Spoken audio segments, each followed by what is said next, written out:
દહેજ પોલીસે પ્રેમજાળમાં ફસાવી આપઘાત માટે દુષ્પ્રેરણના ગુનામાં છેલ્લા 1 વર્ષથી નાસ્તા ફરતા આરોપીને પશ્ચિમ બંગાળ ખાતેથી ઝડપી પાડ્યો.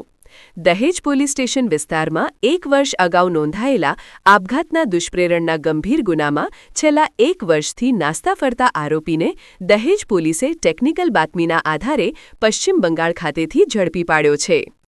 ભેંસલી ખાતે આવેલી હોટલમાં કામ કરતી મહિલાને પ્રેમજાળમાં ફસાવી વાતચીત બંધ કરીને સોશિયલ મીડિયામાં બ્લોક કરીને મરવા માટે મજબૂર કરનાર મુખ્ય આરોપી શુભાંકર S.O.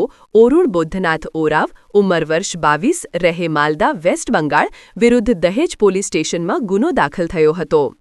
પોલીસને બાતમી મળી હતી કે આરોપી હાલમાં પશ્ચિમ બંગાળના રોતબડી ખાતે આવેલ મહિન્દ્રા લોજિસ્ટિક્સમાં કામ કરે છે. દહેજ પોલીસે ટીમ મોકલીને આરોપીને ઝડપી પાડ્યો હતો અને કોર્ટમાંથી ટ્રાન્ઝિટ રિમાન્ડ મેળવીને દહેજ લાવી આગળની કાયદેસરની કાર્યવાહી હાથ ધરી છે.